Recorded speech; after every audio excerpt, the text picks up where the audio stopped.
ಇತ್ತೀಚೆಗೆ ಬಾಲಕಿ ಕುಮಾರಿ ಬಸಮ್ಮ ಮಾನಪ್ಪ ಛಲವಾದಿ ಎಂಬ ಪುಟ್ಟ ಬಾಲಕಿ ಮೇಲೆ ನಡೆದ ಸಾಮೂಹಿಕ ಅತ್ಯಾಚಾರವನ್ನು ಖಂಡಿಸಿ ಕರ್ನಾಟಕ ರಾಜ್ಯ ಛಲವಾದಿ ಮಹಾಸಭಾ ರಾಯಚೂರು ಜಿಲ್ಲಾ ಸಮಿತಿಯಿಂದ ಜಿಲ್ಲಾಧಿಕಾರಿಗಳ ಮುಖಾಂತರ ಮುಖ್ಯಮಂತ್ರಿಗಳಿಗೆ ಮತ್ತು ಗೃಹ ಸಚಿವರಿಗೆ ಮನವಿ ಸಲ್ಲಿಸಿ ಅತ್ಯಾಚಾರಿಗಳಿಗೆ ಜೀವಾವಧಿ ಶಿಕ್ಷೆಗೆ ಗುರಿಪಡಿಸುವಂತೆ ಒತ್ತಾಯಿಸಲಾಗಿದೆ.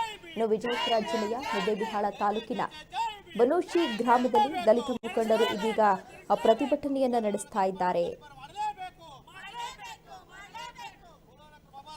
ವಿಜಯಪುರ ಜಿಲ್ಲೆಯ ಮುದ್ದೇಬಿಹಾಳ ತಾಲೂಕಿನ ಬನೋಶಿ ಗ್ರಾಮದಲ್ಲಿ ದಲಿತ ಸಮುದಾಯದ ಛಲವಾದಿ ಸಮಾಜಕ್ಕೆ ಸೇರಿದಂತಹ ಅಪ್ರಾಪ್ತ ಬಾಲಕಿ ಬಸಮ್ಮ ಮಾನಪ್ಪ ಛಲವಾದಿಯನ್ನ 12 ಗಂಟೆಗಳ ಕಾಲ ನಿರಂತರವಾಗಿ ಚಿತ್ರಹಿಂಸೆಯನ್ನ ನೀಡಿ ಲೈಂಗಿಕ ಕಿರುಕುಳ ದೌರ್ಜನ್ಯವನ್ನ ಎಸಗಿ ಸಾಮೂಹಿಕ ಅತ್ಯಾಚಾರವನ್ನ ಮಾಡಿ ಕೊಲೆಗೈದಿರುವ ಅತ್ಯಾಚಾರ ಘಟನೆಯನ್ನ ಸಿಐಡಿ ತನಿಖೆಗೆ ಒಪ್ಪಿಸಬೇಕು. ತನಿಖೆಯನ್ನು ನಡೆಸಿ ತಪ್ಪಿತಸ್ಥರಿಗೆ ಜೀವಾವಧಿ ಶಿಕ್ಷೆಗೆ ಕೊಡಿಸಬೇಕು. ಜೀವಾವಧಿ ಶಿಕ್ಷೆಗೆ ಅವರನ್ನ ಗುರಿಪಡಿಸಬೇಕು ಎಂದು ಮುಖಂಡರುಗಳು ಇದೀಗ ಆಗ್ರಹಿಸಿದ್ದಾರೆ.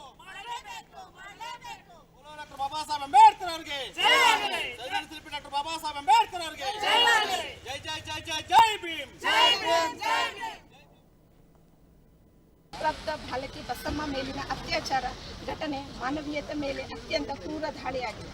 ಈ ಅಮಾನುಷ ಕೃತ್ಯವು ಸಮಾಜದ ನೈತಿಕತೆ ಮತ್ತು ಮಹಿಳಾ ಗೌರವವನ್ನು ಸಂಪೂರ್ಣವಾಗಿ ಅವಮಾನಪಡಿಸಿದೆ. ಇಂತಹ ಘಟನೆ ಮತ್ತೆ ಮರುಕಳಿಸದಂತೆ ತಡೆಯುವುದು ನಮ್ಮೆಲ್ಲರ ಸಾಮಾಜಿಕ ಮತ್ತು ನೈತಿಕ ಜವಾಬ್ದಾರಿ.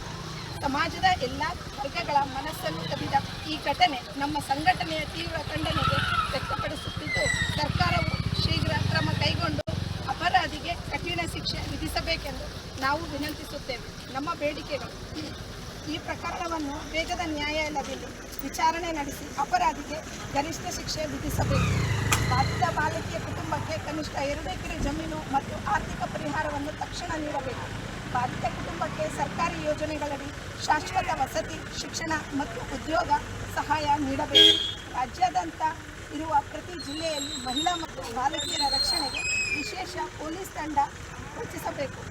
ಶಾಲಾ ಮತ್ತು ಕಾಲೇಜುಗಳಲ್ಲಿ ಮಹಿಳಾ ಸುರಕ್ಷತೆ ಕುರಿತು ಜಾಗೃತಿ ಕಾರ್ಯಕ್ರಮಗಳನ್ನು ಪ್ರಾರಂಭಿಸಬೇಕು.